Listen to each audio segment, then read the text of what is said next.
다들 좀 잘 보내고 계신가요? 네. 오늘도 이렇게 예배를 또 집회를 허락해 주신 하나님께 감사하며 각자 기도로 예배를 준비하는 시간 가지고자 합니다.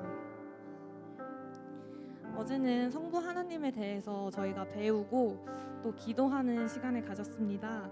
오늘은 이제 예수 그리스도에 대해서 또 배우고 기도하는 시간을 가지게 될 텐데 오늘의 예배 시간 또 이 시간을 통하여서 오늘 또한 하나님을 찬양하고 하나님을 높이는 시간 되길, 그리고 내가 예배 시간에 어떠한 나의 감정 또 나의 감동, 그것이 중요한 것이 아니라 이 시간은 그저 하나님만을 위하는 시간이라고 기억하면서 나아갔으면 좋겠어요.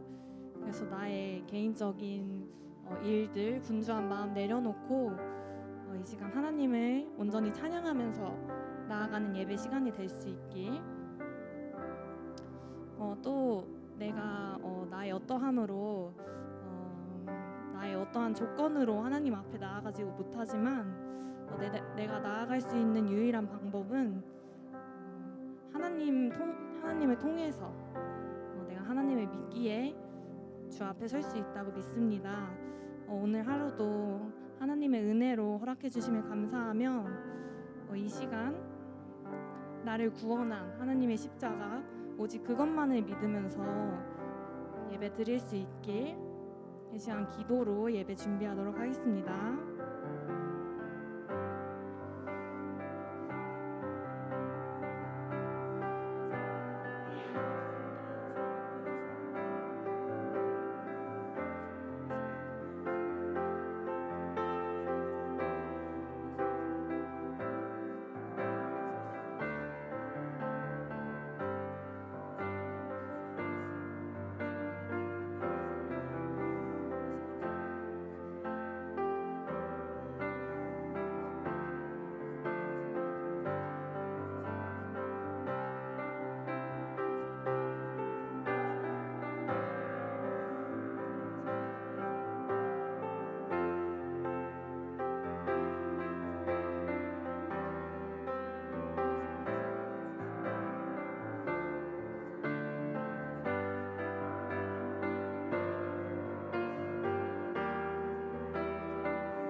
하나님 감사합니다.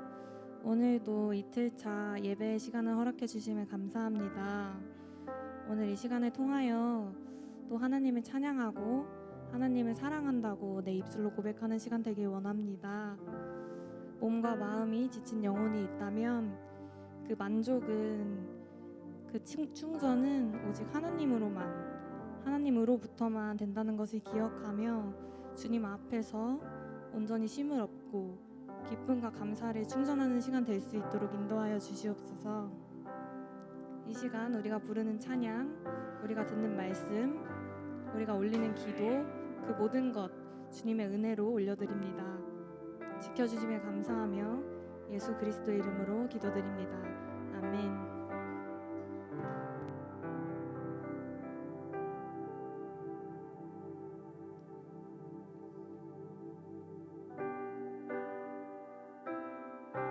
네, 안녕하세요.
모시고 우리 소망 대신 예수님의 이름을 높여드리길 원합니다.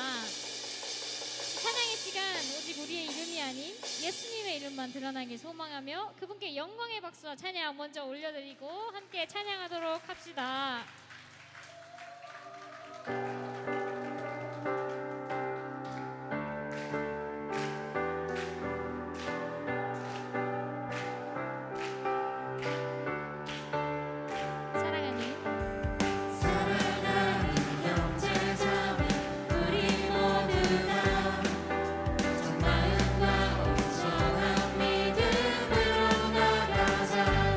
서로 돌아보며 사랑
위대한 일 이루신 예수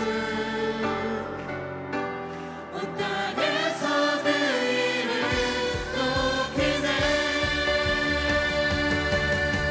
헤이! 내게 자유 주신 주 매일매일 나 찬양하리 모든 영광이 알도록 행하신 놀라운 일 선포하리라 모든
높여 고백합시다. 생명을 내어주고 생명을 주시었네. 사랑이 죽음을 이기셨네.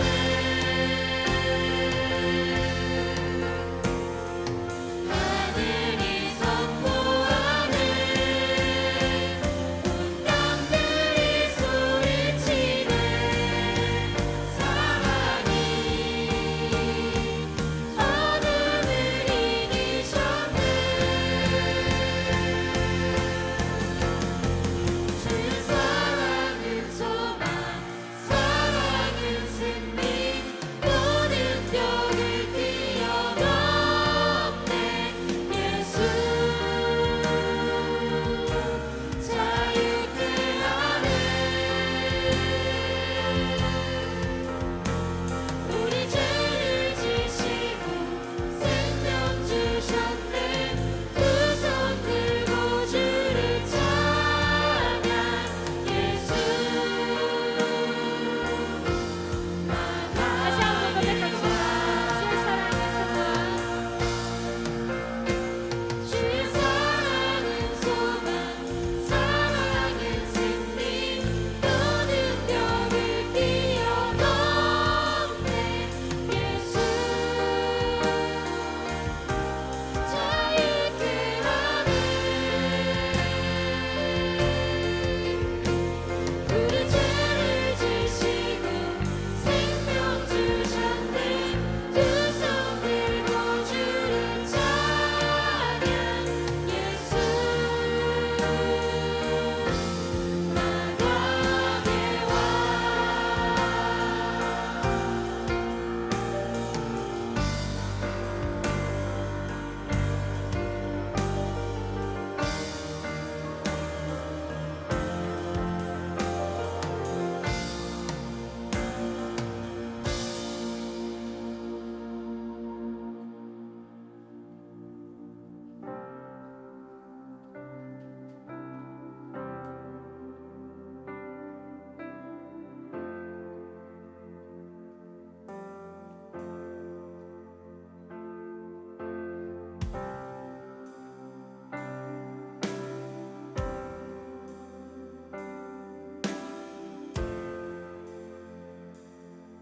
내 주의 보혈은 주의 보혈이 정하고 정하다. 내 죄를 정케 하신 주 나로 하신다. 약하고 취해도 약하고 주에도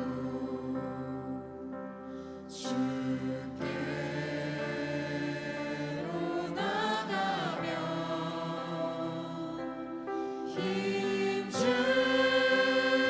힘주시고 대추하는 곳이 서주시네. 내가 주께로 내가 주께로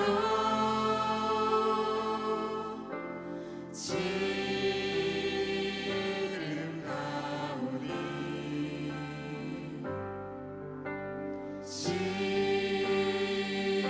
십자가의 보혈로 날 씻어주소서.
십자가의 보혈로 날 씻어주소서.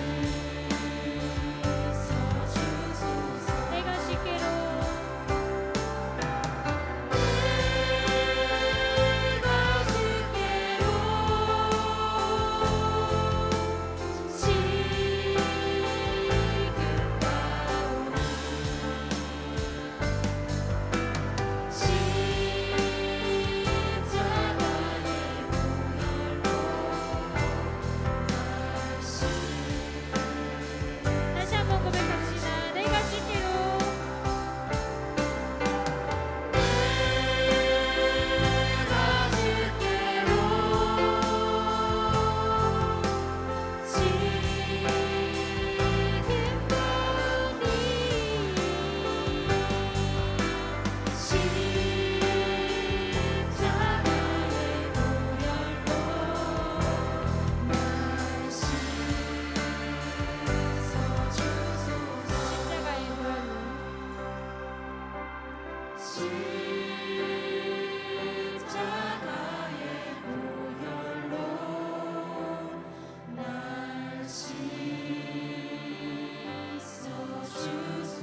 기도하며 기도합시다. 구원받을 자격조차 없는 우리를 위해 우리의 죄를 단번에 대속하신 예수님, 그 크신 은혜와 사랑에 먼저 감사드립니다. 예수님이 이 땅에서 보여주신 그 사역들을 바라봅니다. 자기의 뜻이 아닌 하나님의 뜻을 이루기 위해 순종하신 예수님처럼 우리 또한 예수님을 닮아가게 해주시옵소서. 그분의 길을 따라 담대히 그리스도인으로 살아가게 해주시옵소서. 이제 성자 하나님을 주제로 말씀을 듣습니다. 매주 복음서 설교를 통해 듣는 예수님이 이제는 익숙하게 여겨지고 또 뻔하게 느껴질지라도 오늘 말씀을 통해 더욱더 풍성하고 깊이 있게 예수님을 알아가는 이 시간이 되게 하여 주시옵소서. 우리 모두 함께 기도하겠습니다. 기도합시다.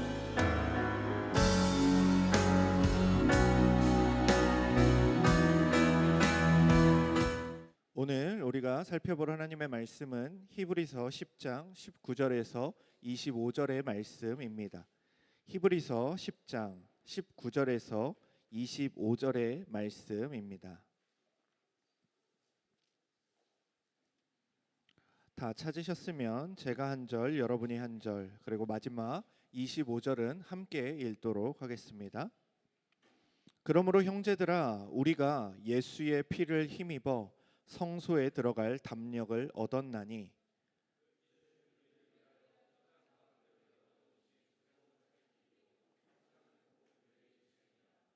또 하나님의 집 다스리는 큰 제사장이 계심에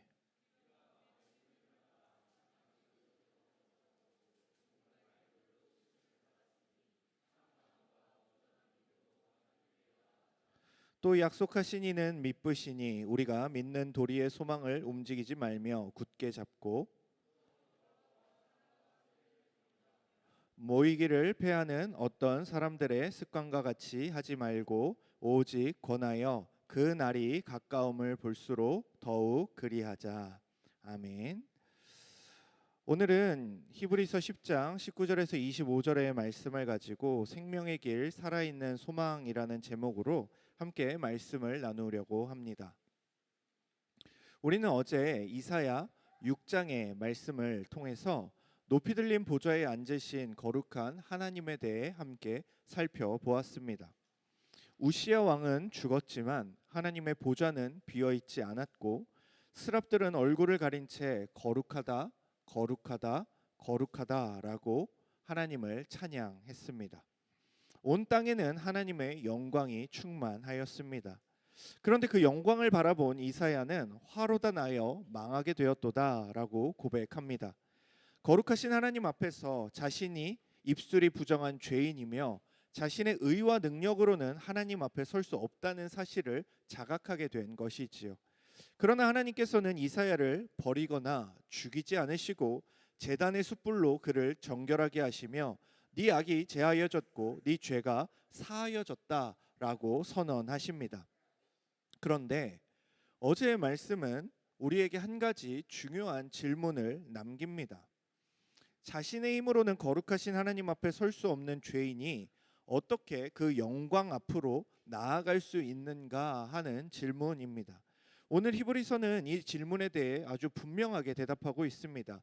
그러므로 형제들아, 우리가 예수의 피를 힘입어 성소에 들어갈 담력을 얻었나니. 어제 이사야의 고백은 화로다 나여 망하게 되었도다 였지만 오늘 히브리서의 선언은 우리가 성소에 들어갈, 하나님 앞에 나아갈 담력을 얻었다입니다.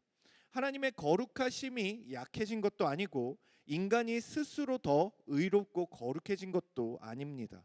달라진 것은 인간의 자격이 아니라 성자 예수 그리스도께서 우리를 위하여 어떠한 일을 행하셨는가입니다. 우리는 자신의 의와 신앙적인 열심이 아니라 예수의 피를 힘입어 하나님께 나아갑니다. 오늘 우리는 예수님의 십자가를 그분 삶 안에서 이해하고자 합니다. 십자가는 예수님의 생애의 마지막에 갑자기 일어난 어떤 비극적인 사건이 아니라 예수님께서 이 땅에서 살아오신 사랑과 순종과 그리고 그분의 하나님 아버지를 향한 예배가 절정에 이르른 사건이었습니다. 어제 우리는 제임스 스미스를 통하여 인간이 단지 생각하는 존재가 아니라 자신이 사랑하는 것을 향하여 살아가고 그것을 예배하는, 그런 예배하는 존재다라는 사실을 살펴보았습니다. 그렇다면 이 땅에 오신 예수님이 가장 사랑하신 것은 무엇이었습니까? 복음서는 예수님께서 성부 하나님을 온전히 사랑하셨으며 아버지의 뜻을 자신의 양식으로 삼고 자신의 모든 삶을 아버지께 드리는 예배로 살아가셨다라는 것을 우리에게 알려줍니다. 그리고 그 완전한 사랑과 순종의 절정에서 자신의 몸을 흠없는 제물로 하나님 아버지께 드리십니다. 예수님은 우리가 본받아야 할 완전한 예배자의 모범이신데 단지 모범으로만 오신 분은 아닙니다. 우리가 하나님보다 다른 것을 사랑하며 또한 그분께 드리지 못했던 완전한 예배와 순종을 참 인간으로서 드리셨고 우리의 죄를 담당하시며 자신의 몸과 피로 하나님께 나아갈 길을 여신 분입니다. 그분은 완전한 예배자이자 우리의 큰 대제사장이고 동시에 자신을 드린 희생 제물입니다. 이것이 어떻게 가능한가? 그분이 바로 삼위 하나님의 제2위격인 성자 하나님이시기 때문에 가능합니다. 오늘 수련의 두 번째 날의 제목은 생명의 길 살아있는 소망이라고 말씀드렸습니다. 어제 우리는 높이 들린 보좌를 바라봤습니다. 오늘은 성자 예수 그리스도께서 어떻게 자신의 삶과 죽음을 통하여 하나님께 나아갈 새롭고 살아있는 길을 여셨는지 그리고 그 길을 얻은 우리가 어떻게 살아가야 하는지를 함께 살펴보려고 합니다. 히브리서 10장 19절은 그러므로 형제들아 라는 말씀으로 시작합니다. 히브리서 저자는 10장 19절에 이르기까지 즉 1장부터 이 10장 19절에 이르기까지 예수 그리스도께서 누구시며 무엇을 이루셨는지를 굉장히 길게 설명합니다. 우리가 지금 복음서를 거의 3년 동안 살펴보았는데 그 복음서를 살펴본 것처럼 이 히브리서 기자는 이 편지를 받는 자들에게 예수 그리스도가 어떤 분이시며 하나님이 예수 그리스도에게 주신 지위와 역할이 무엇인지에 대해서 아주 상세하게 기록하고 있습니다. 그리고 나서 하는 말이 바로 오늘 본문이죠. 그러므로 이제 우리는 예수의 피를 힘입어 하나님께 나아갈 수 있다고 선언하는 것입니다. 갑자기 이 얘기를 꺼내는 것이 아니라 예수님에 대한 얘기를 엄청나게 많이 한 이후에 예수의 피를 힘입어 하나님께 나아갈 수 있다고 말하는 것이죠. 히브리서가 이처럼 오랜 시간 예수 그리스도의 인격과 사역을 설명한 이유는 단순히 예수님에 관한 많은 지식을 전달하기 위함은 아니었습니다. 히브리서의 성도들이 처한 상황이 있었기 때문입니다. 그들은 고난 가운데 지치고 있었습니다. 그들은 예수님을 믿은 후 모든 일이 평안해진 사람들이 아니었습니다. 오히려 예수님을 믿게 되자 주변 사람들, 주변 유대인들, 나의 가족들, 그리고 나의 친구들 이 모든 사람들이 나를 비방하고 환난을 겪게 하고 이런 모든 것들을 경험하고 있는 상황이 히브리서의 그 독자들이 받는 그런 상황이었습니다. 감옥에 갇힌 자들과 함께 고난을 받았고 자신의 소유를 빼앗기는 일도 경험했지요. 히브리서 10장 32절에서 34절은 말합니다. 전날에 너희가 빛을 받은 후에 고난의 큰 싸움을 견디어낸 것을 생각하라. 혹은 비방과 환난으로서 사람들에게 구경거리가 되고 혹은 이런 형편에 있는 자들과 사귀는 자가 되었으니 너희가 갇힌 자를 동정하고 너희 소유를 빼앗기는 것도 기쁘게 당한 것은 더 낫고 영구한 소유가 있는 줄 알미라. 예수 그리스도를 알고 그분을 믿게 된 현실이 만만치가 않은 겁니다. 복음의 빛을 받은 후 공개적인 비방과 환난을 당합니다. 감옥에 갇힙니다. 소유를 빼앗깁니다. 히브리서 13장 3절도 너희도 함께 갇힌 것 같이 갇힌 자를 생각하라라고 권면합니다. 예수님을 믿는다는 이유로 사회적인 안전과 익숙했던 공동체성이 흔들리는 상황을 마주했습니다. 아마도 처음에는 이 고난을 기쁨으로 견뎠을 겁니다. 예수 그리스도를 알게 됐으니까요. 영원한 구원을 얻는다고 이제 생각하고 믿게 되었으니까요. 그런데 시간이 흐릅니다. 기뻤던 감격, 예수님을 향한 첫사랑, 그 모든 것들, 나의 감정은 갈수록 식게 되는 거죠. 그리고 무엇이 남습니까? 현실이 남습니다. 내가 지금 어렵다, 힘들다, 고통스럽다, 견디기가 버겁다라는 현실이 남습니다.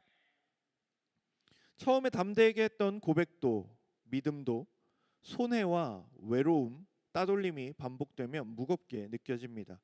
공동체의 모임에 조금씩 멀어지는 사람들이 생겨납니다.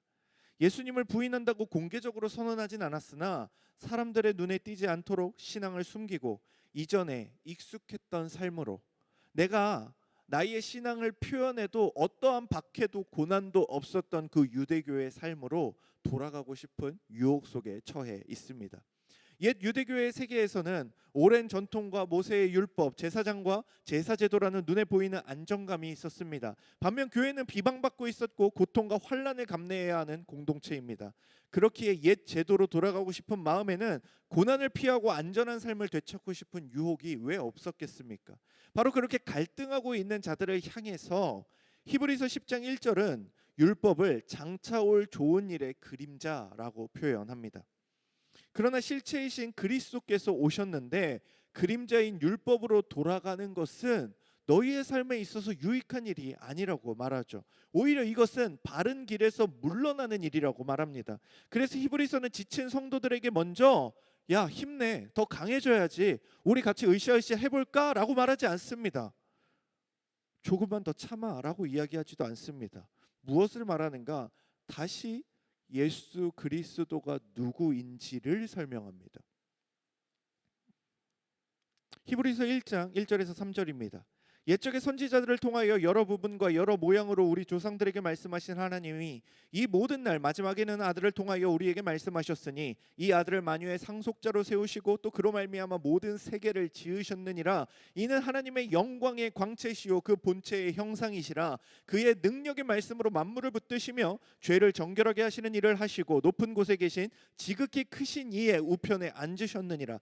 예수 그리스도가 어떠한 존재인지, 너희가 그 이름으로 말미암아 고난과 역경을 당하고 있는데 그러니 버티렴, 그러니 괜찮다, 그러나 조금만 힘내, 이것이 아니라 너희가 바라보던 예수 그리스도가 어떤 분인지, 과연 너희가 지금 당하는 고난과 고통과 환난이 있다고 할지라도 이것을 내어줄 수 있는 존재인지를 논증하고 있는 겁니다.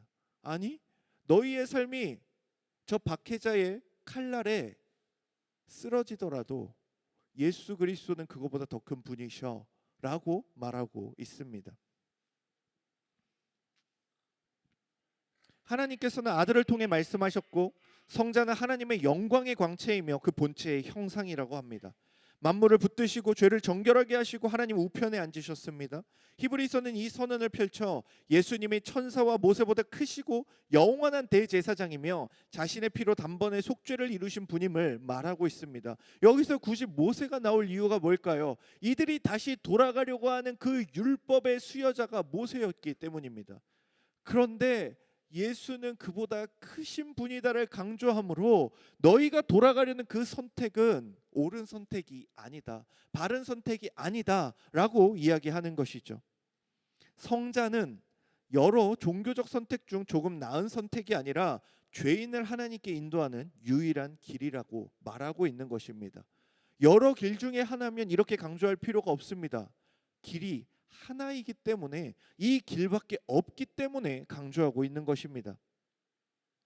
그렇기에 고난을 피하기 위하여 예수에게서 물러나는 것은, 예수로부터 멀어지는 것은 하나님께 나아가는 유일한 생명의 길에서 멀어지는 것이기에 히브리서 10장 35절부터 36절 그리고 39절은 이렇게 권면합니다. 그러므로 너희 담대함을 버리지 말라. 이것이 큰 상을 얻게 하느니라. 너희에게 인내가 필요함은 너희가 하나님의 뜻을 행한 후에 약속하신 것을 받기 위함이라. 우리는 뒤로 물러가 멸망할 자가 아니요 오직 영혼을 구원에 이르는 믿음을 가진 자니라 라고 말합니다.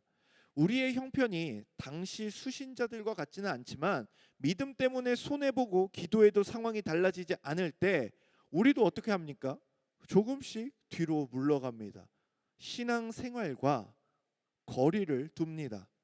하나님과 하나님의 말씀과 하나님께 하는 기도와 거리를 두기 시작합니다. 이것이 내 인생의 해가 되는 것 같거든요. 이 시간에 차라리 세상적인 것, 세상의 권력, 세상의 명예, 세상의 학력, 세상의 수많은 물질들을 위해 살아가는 것이 더 값져 보이거든요. 바로 그런 우리에게 성경은 다시금 선포합니다. 하나님의 아들 예수를 바라보라. 오늘 저와 여러분도 이 예수를 바라보길 소망합니다. 우리 신앙의 시작과 끝은 결국 예수입니다. 어제 우리는 제임스 스미스의 말을 통해서 인간이 자신을 사랑하는 것을 그것을 향해 살아가고 궁극적으로 사랑하는 것을 예배하는 존재라고 했죠. 우리가 무엇을 가장 좋은 것으로 여기고 무엇을 위하여 시간과 능력을 사용하며 무엇을 잃었을 때 삶 전체가 무너진 것처럼 느끼는지가 우리가 실제로 예배하고 있는 대상이 무엇인지를 우리에게 극명하게 보여줍니다.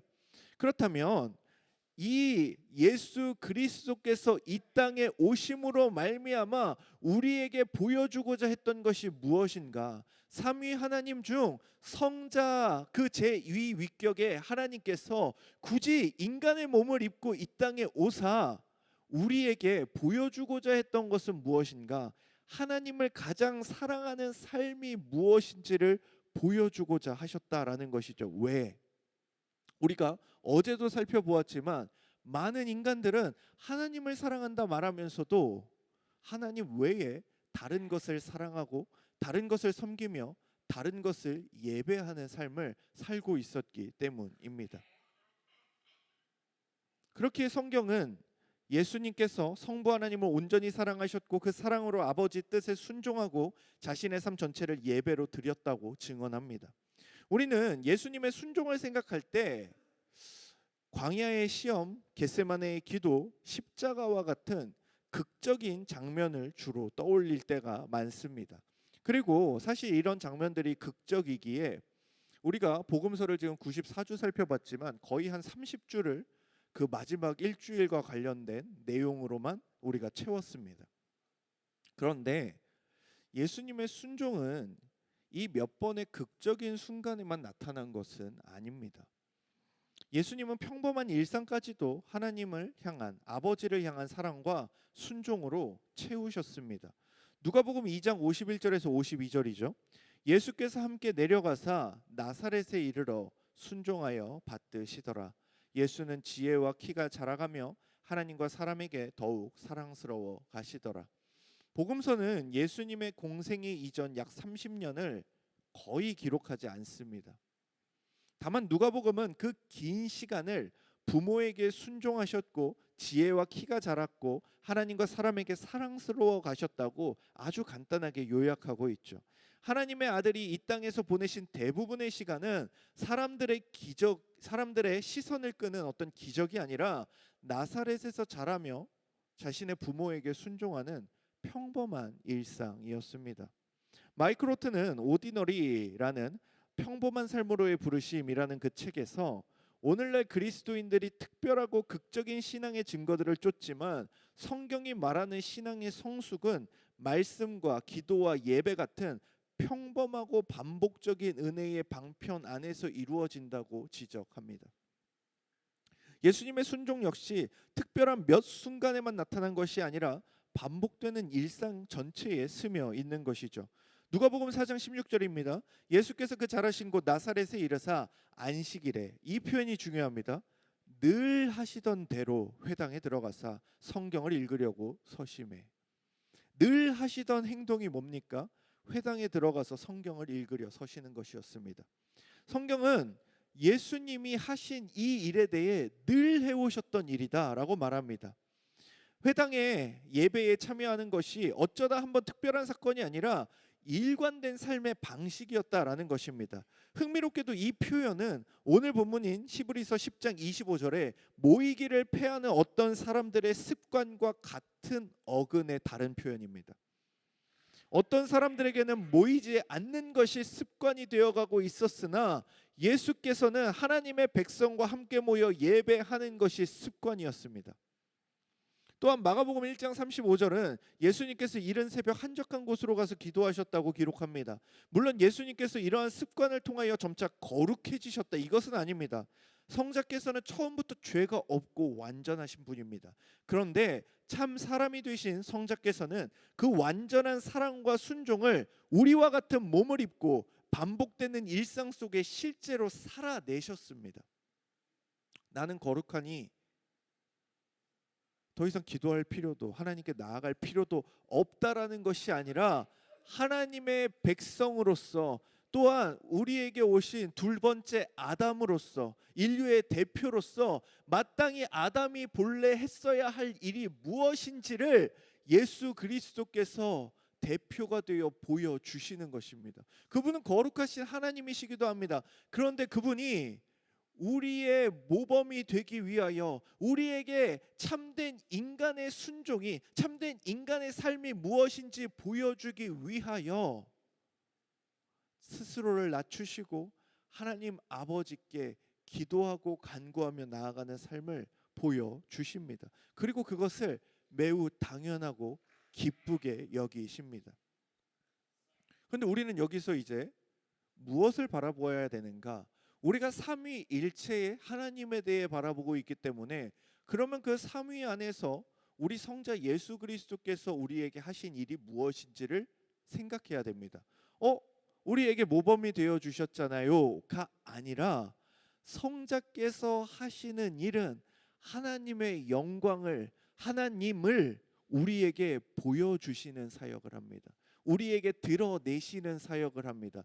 그로 말미암아 성자께서 살아내신 모든 삶을 통하여 우리는 무엇을 깨닫게 됩니까? 하나님의 백성이 어떻게 살아야 했는지를, 구약의 그 누구도 살아낼 수 없었던 그 삶을 성자를 통해 바라보게 됩니다. 즉 길을 여시는 겁니다. 이 평범하고 지속적인 순종은 시험과 고난 앞에서 더욱 선명하게 드러납니다. 첫 아담은 하나님보다 금지되었던 열매를 원했고 이스라엘은 광야에서 하나님보다 애굽의 음식과 눈에 보이는 우상을 원했습니다. 그런데 예수님은 그들이 실패한 바로 그 자리에서 하나님을 사랑하고 예배합니다. 마태복음 4장에서 마귀는 천하 만국과 그 영광을 보여주며 자기에게 경배하면 그것을 주겠다고 예수님을 시험합니다. 그런데 예수님이 말씀하시죠. 주 너의 하나님께 경배하고 다만 그를 섬기라. 단순히 이것이 예수님이 어떤 선언을 하시는 것이 아니라 마땅히 모든 인간이 이렇게 했어야 되는 그 자리에, 그러나 모두가 실패한 그 자리에 예수님이 성공을 보여주시는 겁니다. 예수님은 세상의 모든 영광보다 성부 하나님을 사랑하셨습니다. 오직 하나님께 경배하며 그분을 섬기셨죠. 요한복음 4장 34절에서 예수님은 이렇게 말씀하십니다.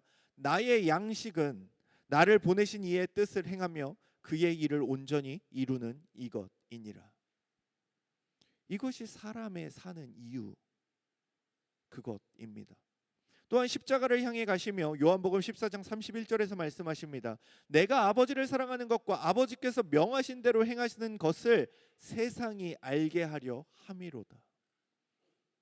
하나님의 일을 보여주시는 것, 즉 아버지의 일을 보여주시는 것, 그것이 바로 성자께서 하시는 일입니다. 아버지의 뜻은 예수님께서 억지로 감당해야 하는 무거운 의무가 아니었습니다. 예수님은 아버지를 사랑하셨기 때문에 순종하셨고 그 뜻을 자신의 기쁨과 양식으로 삼으셨습니다. 히브리서 5장 7절에서 9절도 이러한 예수님의 순종을 보여줍니다. 그는 육체에 계실 때에 자기를 죽음에서 능히 구원하실 이에게 심한 통곡과 눈물로 간구와 소원을 올렸고 그가 아들이시면서도 받으신 고난으로 순종함을 배워서 온전하게 되셨은즉 자기에게 순종하는 모든 자에게 영원한 구원의 근원이 되시고. 순종함을 배웠다는 말은 예수님께서 불순종한 적이 있으셨다라는 말이 아닙니다. 죄가 없으신 성자께서 실제 인간의 삶과 고난 속에서 순종의 삶을 끝까지 살아내셨다는 의미입니다. 그 순종은 겟세마네에서 십자가를 향해 나아갑니다. 예수님은 십자가 앞에서 심히 고민하고 힘들어하셨지만 고통 가운데 이렇게 기도하시죠. 나의 원대로 마시옵고 아버지의 원대로 하옵소서. 여기에서 우리는 참된 예배가 뭔지를 봅니다. 참된 예배는 단지 찬양의 가사를 부르거나 특별한 종교적 감정을 경험하고 그 감정에 취하는 것이 아닙니다. 아버지를 사랑하고 아버지의 뜻을 자신의 양식으로 삼으며 자신의 뜻을 아버지에게 맡기는 그 삶이 곧 예배인 것이죠. 그렇게 우리가 올해 예배를 주제로 삼고 이 예배에 대해 1월에 살피면서 알게 된 것이 있죠. 단순히 주일에 한번 모여 드리는 그것만이 예배가 아니라 그 예배를 통해 주어진 말씀을 살아내는 우리의 모든 삶의 여정이 예배가 되어야 합니다. 여러분의 존재 자체가 예배자로서 살아가는 겁니다. 예수님은 완전한 예배가 무엇인지 보여주시기만 한 것이 아니라 우리가 드리지 못한 완전한 예배와 순종을 참 인간으로서 실제로 드립니다. 그리고 그 평생의 사랑과 순종은 너무나 당연한 것처럼 자신의 몸을 하나님께 드리는 십자가에서 절정에 이르게 됩니다. 그러나 제가 여러분들에게 미리 설명한 것처럼 이 어떤 극적인 모습이 어디서부터 나왔는지를 살펴보라는 겁니다. 평범한 하루의 순종과 그 순종의 습관을 통해 이미 예정된 것과 마찬가지인 것처럼 극적인 순종에 이르게 됩니다. 우리의 모습은 어떻습니까? 평범한 순종이 불가능한 자들이 극적인 순종을 하는 것은 말이 안 됩니다. 하루의 평범한 삶에서도 하나님의 말씀과 하나님의 명령에 대하여 순종하지 못하는 나의 삶이 갑작스럽게 어떤 극적인 순종을 요구받는 자리에서 할 수 있을 거다가 말이 되지 않는 거죠. 이것을 가장 극명하게 보여주는 것이 겟세마네 아닙니까? 그곳에서 예수님은 뭐라고 하십니까? 제자들에게 기도하라고 하십니다. 그런데 베드로는 자신이 그 모든 극적인 상황에서 예수님을 변호할 수 있을 것이라, 예수님의 편에 설 수 있을 것이라 자신합니다. 그러나 그에게 일어난 상황은 어떻습니까? 예수님을 버리고 도망가는 것, 예수님을 부인하는 것, 그것이 그가 서게 된 자리입니다. 제자들은 그렇게 배신합니다. 그러나 사도행전에서 순종의 삶이 쌓이자 그들은 예수를 위한 순교자가 됩니다. 이것이 우리의 삶에 요구되는 평범한 삶에서 하나님께 순종하는 삶이 얼마나 중요한지입니다. 히브리서 10장은 오늘 본문인 19절에 이르기 전에 예수님께서 이 땅에 오신 목적을 설명했다고 말씀드렸습니다. 히브리서 10장 5절에서 7절입니다. 그러므로 주께서 세상에 임하실 때에 이르시되 하나님이 제사와 예물을 원하지 아니하시고 오직 나를 위하여 한 몸을 예비하셨도다. 번제와 속죄제는 기뻐하지 아니하시나니 이에 내가 말하기를 하나님이여 보시옵소서 두루마리 책에 나를 가리켜 기록된 것과 같이 하나님의 뜻을 행하러 왔나이다 하셨느니라. 성자께서는 자신의 삶의 목적을 이렇게 말씀하십니다. 하나님의 뜻을 행하러 왔나이다. 예수님은 자신의 뜻과 영광을 이루기 위하여 이 땅에 오신 분이 아닙니다. 아버지의 뜻을 행하기 위해 오셨습니다. 그리고 히브리서 10장 9절에서 10절은 그 순종의 결과를 설명합니다. 그 후에 말씀하기를 보시옵소서 내가 하나님의 뜻을 행하러 왔나이다 하셨으니 그 첫째 것을 폐하심은 둘째 것을 세우려 하심이라. 이 뜻을 따라 예수 그리스도의 몸을 단번에 들이심으로 말미암아 우리가 거룩함을 얻었노라 라고 말합니다. 예수님은 하나님의 뜻을 행하러 왔다고 말씀하셨고 그 뜻을 따라 자신의 몸을 단번에 들이십니다. 성자의 순종은 말로만 끝나지 않습니다. 자신의 몸을 내어주는 데까지 나아갑니다. 그러므로 십자가 죽음은 예수님의 생애와 분리해서 바라보아야 할 비극이 아닙니다. 아버지를 사랑하고 아버지의 뜻을 자신의 양식으로 삼으신 성자의 삶과 순종이 절정에 이른 사건입니다. 예수님은 마지막 순간에 갑자기 순종하신 것이 아니라 평생 아버지를 사랑하고 예배하신 삶의 마지막, 그곳에서 자신을 온전히 드린 겁니다. 로마서 12장 1절은 우리의 몸을 하나님이 기뻐하시는 거룩한 산제물로 드리는 것을 영적 예배라고 말합니다. 성자 예수 그리스도께서 자신의 몸을 하나님께 드리는 완전한 예배를 이루십니다. 우리는 자신의 몸을 드림으로써 죄를 속할 수는 없지만 죄가 없으신 성자께서 자신의 몸을 단번에 드려 우리를 거룩하게 하십니다. 그렇게 예수님은 예배자인 동시에 우리의 대제사장이며 제물이 되십니다. 구약의 대제사장은 백성을 대표해서 희생 제물의 피를 가지고 하나님 앞으로 나아갑니다. 그러나 예수님은 다른 희생 제물의 피를 가지고 들어가시는 것이 아니라 자신의 피를 가지고 나아가십니다. 히브리서 9장 14절은 이를 이렇게 설명하죠. 하물며 영원하신 성령으로 말미암아 흠없는 자기를 하나님께 드린 그리스도의 피가 어찌 너희 양심을 죽은 행실에서 깨끗하게 하고 살아계신 하나님을 섬기게 하지 못하겠느냐라고 말씀하십니다. 성자께서는 영원하신 성령으로 말미암아 흠없는 자신을 하나님께 드리셨습니다. 십자가는 성부의 뜻 안에서 성자께서 자신을 기꺼이 드리시고 성령으로 말미암아 이루신 삼위 하나님의 구원 사역입니다. 어제 이사야는 나는 입술이 부정한 사람입니다 라고 고백합니다. 그리고 제단에서 가져온 숯불이 그의 입술에 닿았고 하나님께서는 그의 죄가 사하여졌다고 선언하십니다. 오늘 히브리서는 그 제단과 희생이 바라보았던 완전한 속죄를 우리에게 알려줍니다. 예수 그리스도께서 흠없는 자신을 하나님께 드리셨고 그분의 피가 우리의 악한 양심을 깨끗하게 하여 살아계신 하나님을 섬기게 합니다. 하나님의 불이 우리를 태워 멸하지 않은 이유는 죄가 아무것도 아닌 것이 되었기 때문이 아니라 죄에 대한 하나님의 거룩한 심판이 성자 예수 그리스도께 쏟아졌기 때문입니다. 그렇기에 하나님의 거룩한 공의와 사랑이 십자가에서 함께 드러납니다. 이제 오늘 본문 히브리서 10장 19절에서 21절을 다시 살펴보겠습니다.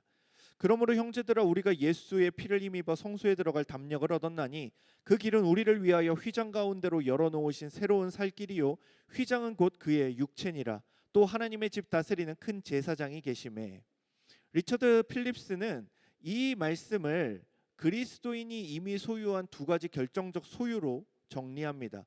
첫째는 예수의 피를 힘입어 하나님께 들어갈 담력을 얻은 것이며, 둘째는 하나님의 집을 다스리는 큰 제사장이 계신다라는 것입니다. 하나님께서 우리에게 무엇을 행하라고 말씀하시기 전에 그리스도 안에서 우리가 무엇을 이미 받았고 소유하게 되었는지를 알려주는 것이죠. 첫 번째 소유는 하나님께 나아갈 담력입니다. 우리 자신의 의로는 하나님 앞에 설 수 없지만 예수 그리스도께서 이루신 일이 완전하다는 사실을 믿는 담력입니다. 그러므로 여러분들이 신앙생활을 잘하고 있다라고 느끼는 그 순간에도, 아니면 내가 지금 신앙으로부터 굉장히 멀어져 있는 것 같다라고 느끼는 그 순간에도 우리는 동일하게 예수의 피를 힘입어 나아간다는 것을 잊으면 안 됩니다. 두 번째는 하나님의 집을 다스리시는 큰 대제사장이 계신다는 건데, 예수님은 과거에 십자가에서 죽으신 후 부활하고 승천하셨으며 지금도 살아계신 영원한 대제사장입니다. 히브리서 7장 25절은 이렇게 말합니다. 그러므로 자기를 힘입어 하나님께 나아가는 자들을 온전히 구원하실 수 있으니 이는 그가 항상 살아계셔서 그들을 위하여 간구하심이라. 여기서의 핵심은 예수 그리스도께서 살아계시다라는 것이며 그분이 우리의 중보자가 되신다라는 겁니다. 우리의 이 예배가, 여러분들이 힘껏 부른 그 찬양이, 여러분들이 다시금 하나님께 드리는 그 기도가 하나님께 받아들여지는 그 유일한 이유는 내가 아니라 예수 그리스도라는 것이죠. 히브리서 10장 20절입니다. 그 길은 우리를 위하여 휘장 가운데로 열어놓으신 새로운 살 길이요 휘장은 곧 그의 육체니라. 구약의 성막과 성전에서 휘장은 하나님께서 자기 백성 가운데 거하신다는 측면과 죄인이 거룩하신 하나님께 함부로 가까이 갈 수 없다는 두 가지 측면을 우리에게 보여줍니다. 하나님은 자기 백성 가운데 계셨으나 그 지성소 앞에는 휘장이 둘러져 있습니다. 우리에게 두 가지를 보여주는 것인데요. 하나님은 함께 하신다. 그러나 그 하나님 앞에 함부로 나아갈 수 없다. 굉장히 역설적인 장면입니다. 함께 하시나 그 앞에 함부로 나아갈 수 없는 상황. 히브리서 9장 8절은 이 제도를 통해 성소에 들어가는 길이 아직 나타나지 않았다는 사실이 드러나고 있다고 설명합니다. 구약의 제사와 성막이 잘못됐다는 의미가 아닙니다. 하나님이 친히 주신 은혜의 방편이지만 그것들은 예수 그리스도를 가리키는 그림자일 뿐이었습니다. 반복되는 제사는 죄의 문제가 완전하게 해결되지 않았다는 사실을 보여주고, 닫힌 휘장은 하나님께 나아가는 길이 완전히 열리지 않았음을 보여줍니다. 그리고 그때 예수 그리스도께서 오셨고 자신의 몸을 내어주심으로 우리를 위한 길을 여셨습니다. 본문은 그 길이 휘장 가운데로 곧 그리스도의 육체를 통하여 열렸다고 말합니다. 예수 그리스도께서 자신의 몸을 내어주시고 피를 흘리셨기 때문에 죄인에게 닫혀있던 길이 열렸습니다.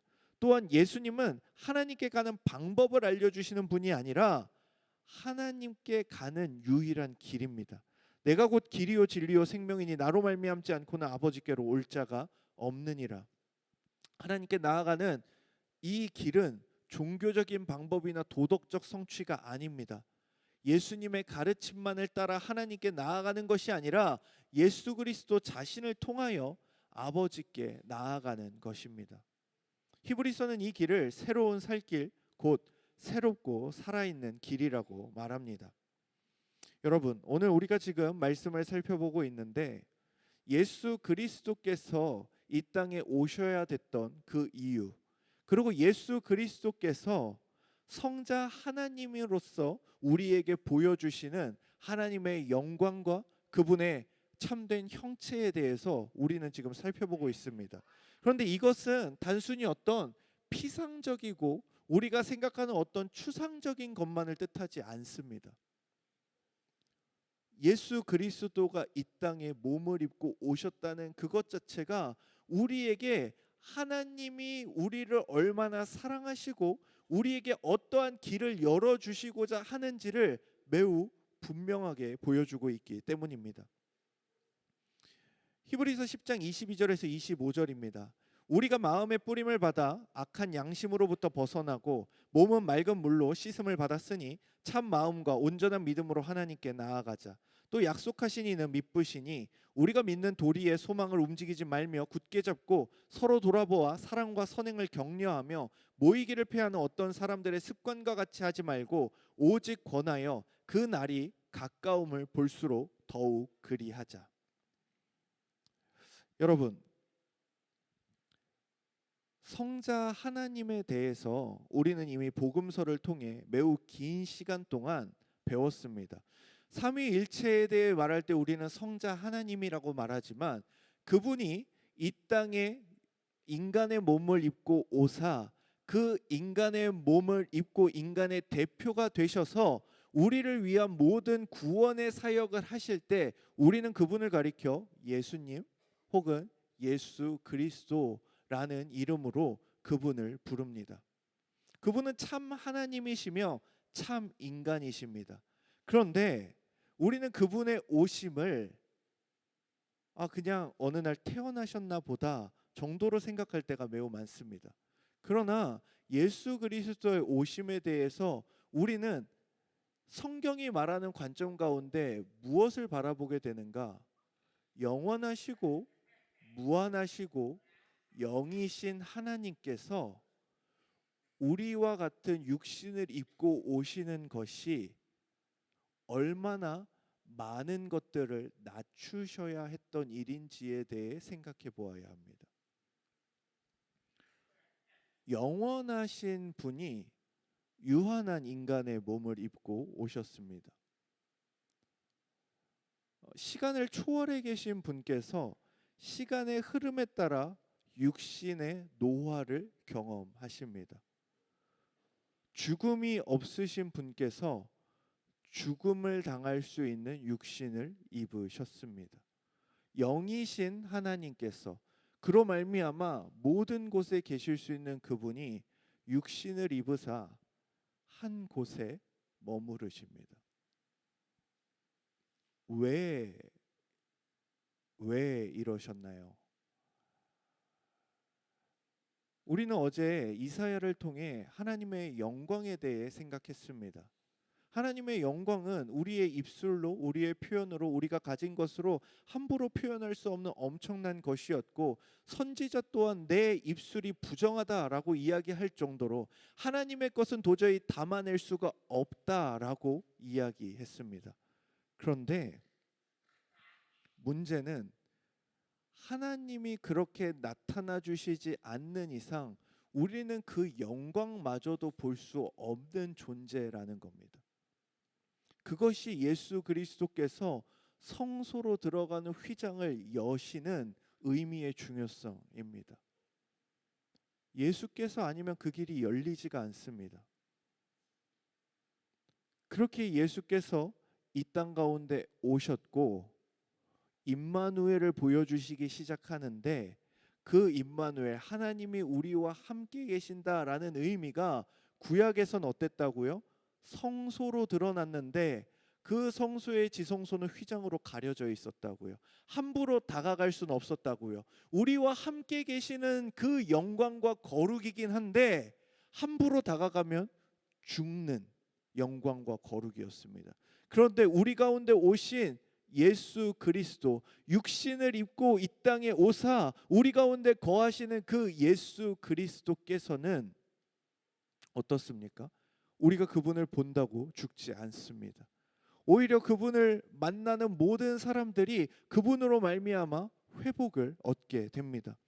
이것이 바로 예수 그리스도께서 우리에게 보여주신 삶이고 또한 우리에게 보여주신 예배의 진정한 의미입니다.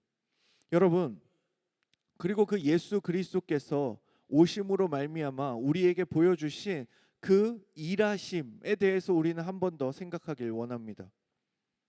예수 그리스도께서 이 땅에 오심으로 말미암아 한 가지 역전이 일어나게 됩니다.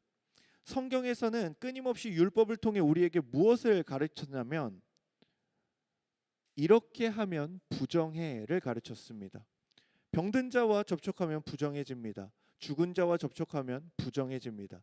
부정한 자와 접촉하는 그 순간 부정해집니다. 이 세상 가운데 무엇을 보여주는가? 부정만이 전염되고 있다라는 사실을 보여줍니다. 부정이 가진 힘을 보여줍니다. 그런데 예수 그리스도께서 이 땅에 오셔서 가장 먼저 하신 사역이 무엇인가? 바로 그 부정한 자들에게 다가가는 일이었습니다. 병든 자, 귀신 들린 자, 심지어 죽은 자에게 다가가십니다. 그리고 그때 예수 그리스도를 통해서 어떤 일이 일어납니까? 부정이 정복당하는 일이 일어납니다. 지금까지는 부정하지 않은 것과 부정한 것이 닿으면 반드시 부정해지는 일들만 일어났던 이 세상 가운데 예수 그리스도가 오심으로 말미암아 어떤 일이 일어나게 됐는가? 부정하지 않음과 부정함이 맞닿았는데 부정하지 않은 것이 부정을 이기는 일이 펼쳐지게 되는 것입니다. 그분이 참 하나님이자 참 인간이기 때문입니다. 그렇기에 오늘 우리가 살펴본 이 히브리서 10장 22절에서 25절의 이 마지막 부분은 우리에게 세 가지 삶에 대해서 이야기합니다. 첫째는 예배하는 삶입니다. 나아가자라는 부분이죠. 죄는 우리에게 하나님에게서 도망가라고 말합니다. 아담은 죄를 지은 후 하나님의 낯을 피하여 숨었습니다. 너 같은 사람이 어떻게 하나님 앞에 설 수 있느냐? 조금 더 나은 사람이 된 후에 나아가라고 속삭입니다. 그러나 복음은 말합니다. 예수의 피를 힘입어서 나아가라. 우리는 죄가 없기 때문이 아니라 그리스도의 피가 우리를 깨끗게 하셨기 때문에 하나님께 나아갈 수 있습니다. 본문은 그 나아감이 참 마음과 온전한 믿음으로 이루어져야 한다고 말합니다. 참 마음은 하나님 앞에서 자신을 거짓으로 꾸미지 않고 죄와 연약함을 정직하게 가지고 나아가는 것이며, 온전한 믿음은 한 번도 흔들리지 않는 완벽한 감정이 아니라 자신의 감정보다 예수 그리스도께서 이루신 일을 더 신뢰하는 것입니다.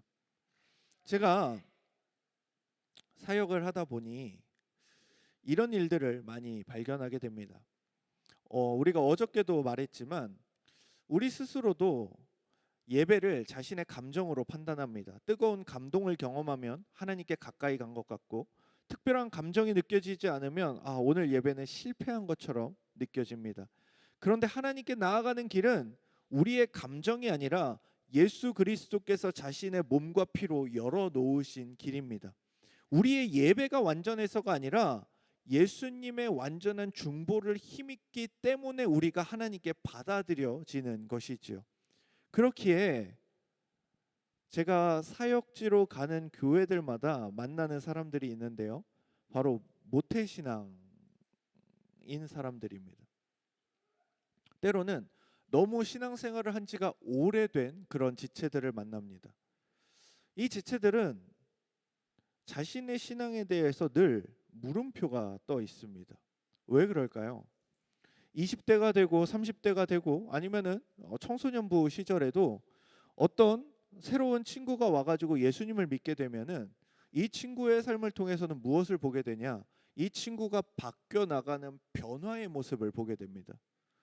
그런데 교회에서 태어난 그 순간부터 머물러 왔던 그 모태신앙인 사람들에게는 이러한 모습이 발견되지가 않아요. 왜? 교회에 맞춰서 살아왔으니까.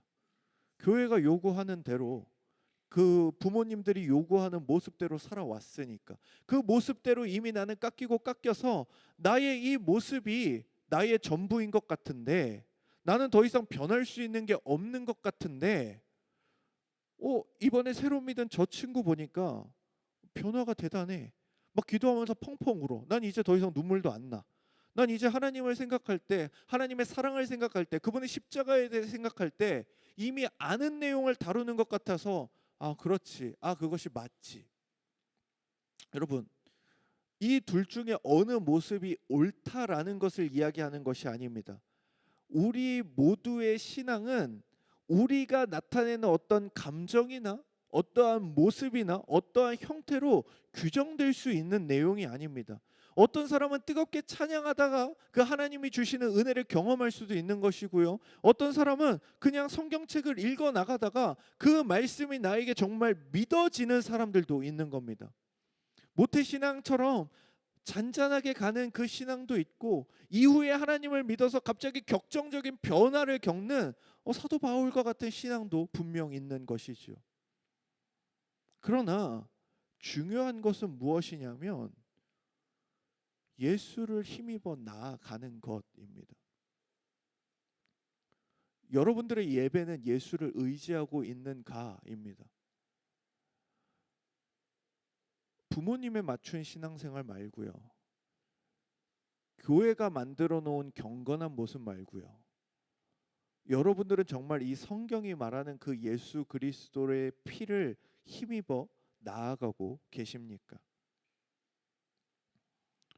저는 오늘의 말씀을 준비하면서 문득 이 히브리서를 보면서 구약의 백성들을 가리켜서 이제 이후에 히브리서에서 믿음의 조상들에 대해서 쭉 언급하는 장면이 나오거든요. 왜 이들의 믿음을 그렇게 대단한 것으로 기록했을까? 물론 제가 믿음이 그렇게 좋지도 않지만 이들의 믿음은 신약에 나오는 어떤 성도들에 비하면 그렇게 대단한 것 같지도 않고 이들은 또 믿음이 있었으나 때때로 넘어진 자들도 많은데 왜 이들을 믿음의 조상이라고 부를까? 우리는 아브라함에 대해 생각할 때, 이삭에 대해 생각할 때, 야곱에 대해 생각할 때 너무나 당연하게 이렇게 생각할 때가 있습니다. 하나님과 동행했다. 그런데 여러분들 성경 말씀을 보십시오. 하나님이 나타나셔서 말씀하시고 그들과 평생 계신 것이 아니라 10년, 15년, 20년이 흐를 때가 많습니다. 우리에게 있어서는 그 다음 장인데 그 사이에 그 문단 사이에 이들의 인생은 10년, 20년, 30년이 흐르는 때가 있더라는 것입니다. 무슨 말인가? 하나님의 약속을 받고 그 하나님이 다시금 나에게 나타나시고 나에게 말씀하실 때까지 내가 하나님을 향해 찾아갈 수 있는 방법은 부재한 시대입니다. 기도는 할 수 있겠죠. 그분을 의지할 수는 있겠죠. 그러나 그분의 말씀과 음성이 나에게 떨어진 이 특별 계시로서 존재하는 그분의 말씀은 시간이 흐르는 겁니다. 1년 전, 2년 전, 3년 전. 그런데 이 구약의 사람들은 무엇을 하고 있는 겁니까? 그 하나님의 말씀을 믿고 있는 겁니다. 아브라함이 그랬습니다. 내가 너에게 아들을 줄게. 그런데 시간이 엄청나게 흐릅니다. 그 가운데 무엇을 해야 하는 겁니까? 그럼에도 아들을 주신다고 약속하신 그 약속을 믿는 겁니다. 요셉 역시도 마찬가지입니다. 그는 꿈을 꾸었습니다. 그 꿈이 이루어질 것에 대해서 믿었으나 그의 인생은 어떻게 됩니까? 자기 형들에게 팔려서 또 그곳에서 누명을 써서 감옥에 갇히는 그 인생들을 견뎌냅니다. 다윗은 기름 부음을 받고 즉시 왕위에 오른 것이 아니라 기름 부음을 받고 사울 왕의 미움을 받아서 유대의 광야를 수십 년 떠돌아다닙니다. 무엇이 필요합니까? 도무지 하나님의 말씀이 약속이 이루어질 것 같지 않은 현실은 매일매일 다가오는데 나는 과거에 주어졌던 그 하나님의 말씀을 붙들고 견디고 살아가는 삶이 필요하다라는 것입니다. 이것이 구약의 조상들이, 믿음의 선진들이 살아냈던 삶입니다. 오늘 히브리서에서 살펴보는 두 번째 삶은 진리의 삶입니다. 소망을 굳게 잡는 것입니다.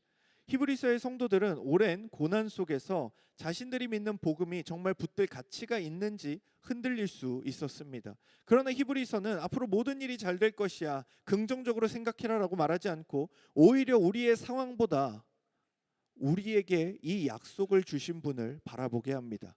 약속하신 이는 미쁘시니. 무엇을 떠오르게 하는 겁니까? 그 구약의 성도들을 떠오르게 하는 겁니다.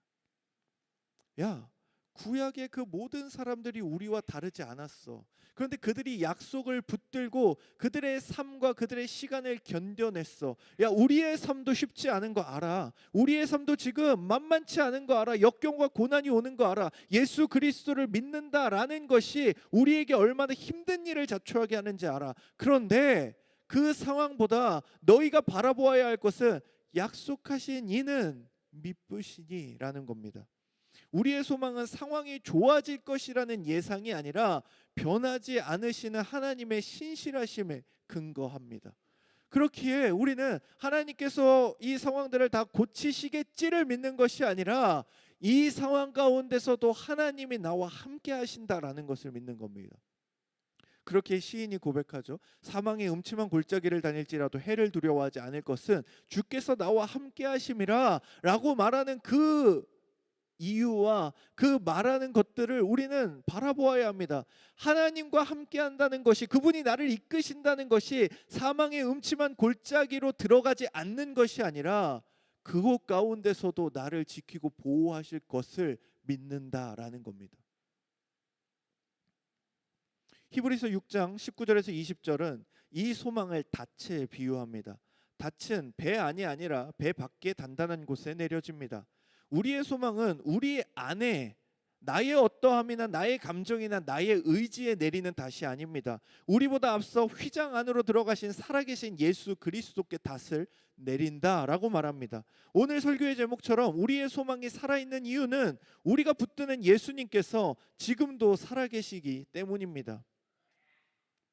즉, 이 히브리서의 저자가 지금 말하고 있는 이 예수, 그 휘장 안으로 들어가신 예수는 죽음을 이기고 부활하신 그 예수를 말하고 있습니다. 이는 우리가 계속해서 살펴보고 있는 부활하신 그 예수의 측면에서 우리가 발견할 수 있죠. 어떤 것입니까? 이미 그분은 죽음을 이기셨습니다.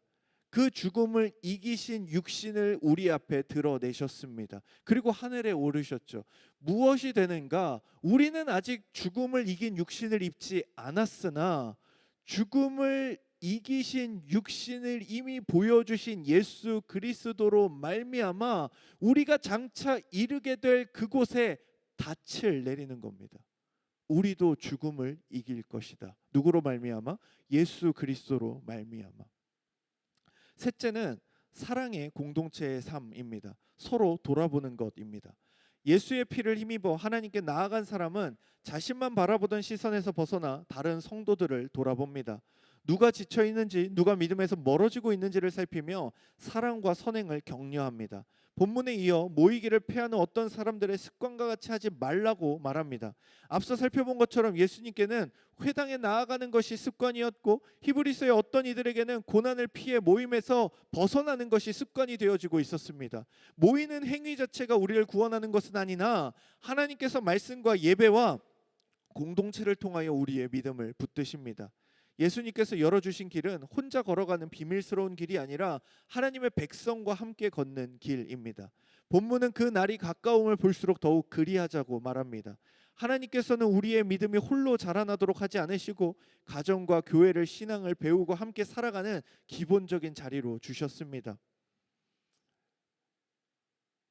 신기하게도 성경은 예수님께서 하나님께서 우리에게 신학교를 주셨다, 선교단체를 주셨다, 기독교 동아리를 주셨다라고 이야기하지 않고 가정과 교회를 주셨다고 이야기합니다. 신학교도 선교단체도 기독교 동아리, 이 모든 것들도 모두 귀하고 도움을 줄 수 있으나 그리스도께서 자신의 피로 사신 교회를 대신할 수는 없습니다. 그리스도의 재림이 다가오고 있기에 우리는 그날까지 서로의 믿음을 붙들어 주어야 합니다. 이렇게 나아가고 굳게 붙들며 서로 돌아보는 이 세 가지 삶은 분리되지 않습니다. 말씀을 맺겠습니다. 사랑하는 청년 여러분, 오늘 히브리서에서 고난에 지쳐 자신의 자리를 의심하며 떠나려는 성도들에게 하나님의 말씀은 이렇게 말합니다. 다시금 예수를 바라보라고 말합니다. 그들이 예수님에 대해 몰라서가 아닙니다. 이들도 예수님을 알고 있었고 예수님을 믿는다 고백했었던 자들입니다. 그러나 이제 이들은 멀어지고 있습니다. 그리고 그들에게 다시 말할 뿐입니다. 예수를 바라봐라. 어떤 합리적인 논증을 하는 것, 이들을 설득할 수 있는 어떤 감동적인 포인트를 만드는 것, 그것이 아닙니다. 이미 우리에게 계시된, 이미 우리에게 보여진, 이미 우리에게 들려진 그 예수 그리스도를 다시 말하는 것으로 돌아갑니다. 왜냐하면 예수를 믿는다는 것은 나에게 속한 것이 아니라 예수를 바라보는 믿음에서 나오기 때문입니다. 이는 오늘을 살아가는 우리에게 큰 인사이트를 줍니다. 저와 여러분이 얼마나 예수님에 대해 알건 우리의 신앙이 흔들린다면 우리는 다시 성경이 말하는 예수님께 돌아가야 하는 겁니다. 그분만이 삼위 하나님이 정하신 하나님께 나아가는 유일한 길이기 때문입니다. 히브리서의 성도들처럼 우리 공동체에도 신앙이 굳어버린 지체들이 있습니다. 하나님을 믿지 않겠다고, 예수님을 믿지 않겠다고 떠난 것은 아니지만 어느 순간 예배에서, 말씀에서 멀어지고 하나님께, 그리고 하나님이 주신 공동체에 대해 마음이 차가워지는 지체들도 있을 겁니다. 오랫동안 기도했지만 달라지는 것이 없어 지친 사람도 있으며 반복되는 죄와 실패로 인해서 이제는 하나님 앞에 나아갈 자격이 없다고 생각하는 사람도 있을 겁니다. 겉으로는 괜찮은 것처럼 예배하고 있으나 마음 깊은 곳에서는 하나님보다 다른 것을 더 사랑하며 살아온 자신의 모습을 알고 있는 사람도 있습니다. 죄는 그런 우리에게 하나님에게서 숨으라고 말합니다. 조금 시간이 지난 이후에, 무언가 조금 더 우리가 의로운 일을 한 이후에 하나님께 나아가라고 합니다. 그렇지 않으면 하나님께서 우리를 받아주시지 않을 것이라고 속삭입니다. 그러나 오늘 복음은 그 모든 목소리보다 우리에게 분명한 목소리로 말합니다. 예수의 피를 힘입어 하나님께 나아가자. 여러분 안에 죄악이 가득하십니까? 죄악이 가장 번성한 그 시간이 예수님을 가장 찾아야 하는 시간입니다.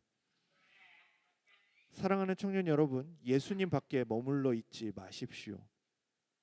하나님께 나아가는 길은 예수 그리스도밖에 없습니다. 그분이 자신의 몸을 내어주시고 피를 흘리심으로 그 길을 여셨고, 문 밖에 서서 자신이 들어갈 자격이 있는지 여러분들이 판단하는 것이 아닌 그분이 들어오라고 말씀하십니다. 여러분의 감정이 충분히 뜨거워질 때까지 기다리지 마시고요. 삶이 어느 정도 정리된 다음에 오겠다고 미루지도 마십시오. 죄를 숨긴 채 괜찮은 사람처럼 나오라는 것이 아니라 여러분의 죄와 연약함을 정직하게 가지고 예수님의 피를 의지하여 나아오라는 겁니다. 왜? 여러분의 모든 죄에 대한 값은 예수님이 이미 치르셨기 때문입니다. 그렇게 우리가 예수님 앞에 나아갈 때 보여드려야 할 것은 우리의 정직한 마음과 상하고 통회하는 심령입니다. 오늘 우리가 붙들어야 할 소망은 자신이 앞으로 더 잘할 수 있다는 가능성이 아니라 나를 위해 죽으시고 다시 살아나신 예수입니다. 그러니 죄책감 뒤에 숨지 마시고 실패를 핑계로 예수님과 거리를 두지 마십시오. 다시금 나의 죄악이 흘러넘치는 그 자리가 예수님이 가장 필요한 자림을 인식하시면서 예수님께 나아갑시다. 이제 함께 기도하기 원합니다. 하나님 앞에서 더 이상 자신을 숨기지 마시고 자신의 죄와 연약함을 정직하게 고백하며 기도하기 원합니다.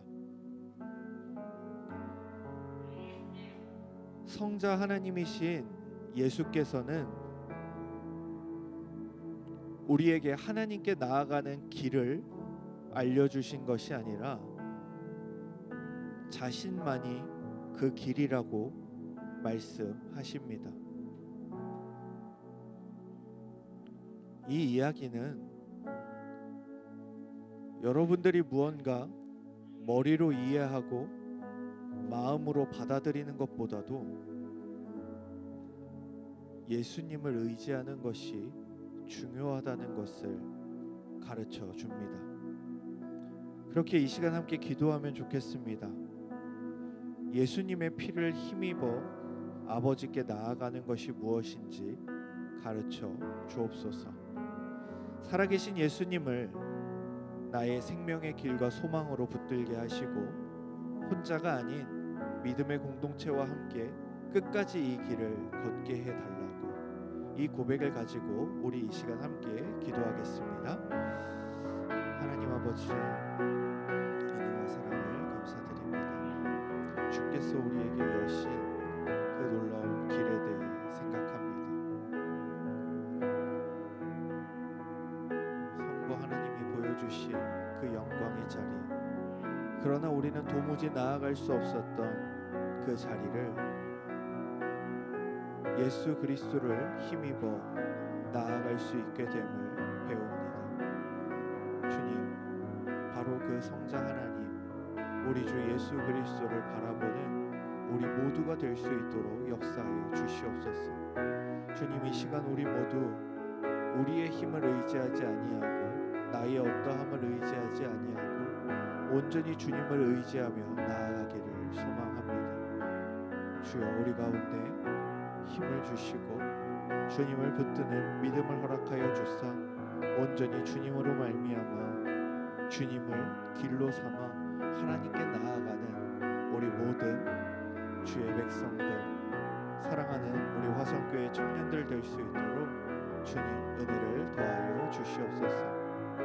주님, 우리 가운데 말씀하여 주시고 보여주신 그 삶을 기쁨으로 따라가는 우리 모두가 되기를 간절히 소망합니다. 주여, 우리 가운데 은혜를 베풀어 주옵소서.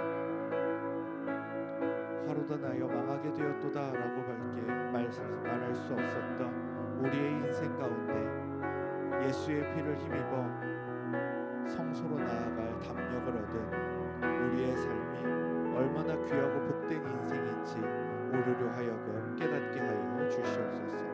온전히 이 시간 주님만을 의지하며 나아가기를 간절히 소원합니다. 우리 가운데 은혜를 더하여 주시옵소서. 하나님,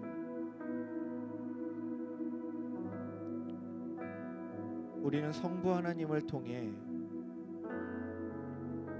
삼위 하나님의 영광이 얼마나 찬란한지 이사야의 증언을 통해 보았습니다. 그러나 그 영광과 거룩은 우리가 감히 바라볼 수도, 감히 표현할 수도, 감히 나아갈 수도 없는 영광과 거룩입니다. 주께서 우리에게 보여주시지 않으면 우리는 바라볼 수도 없는 그 영광과 거룩, 그렇기에 우리와 멀리 떨어져 있는 것 같고 우리와 아무 상관이 없는 것 같았던 그 거룩과 영광에 성자 하나님께서 인간의 몸을 입고 오사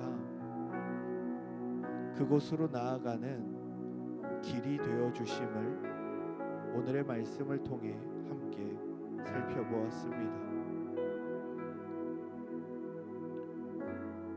볼 수도 들을 수도 표현할 수도 없었던 그 영광과 거룩에 이르는 길이 되어 주셨다는 것은 온전히 예수 그리스도만을 의지하고 예수 그리스도만을 믿으며 예수 그리스도만을 길로 삼아 오라는 하나님의 은혜요 또한 준비하심임을 믿사오니 주여 오늘 이곳에 모인 우리 사랑하는 주의 청년들이 나의 어떠함 다 내려놓고 나에게 그 길이 되어 주시는 예수 그리스도만을 의지하며 함께 찬양하고 기도할 수 있는 이 시간 되도록 역사하여 주옵소서. 이 시간 온전히 길 되신 주님만을 바라보길 소원합니다. 우리 주 예수 그리스도의 이름으로 기도드립니다.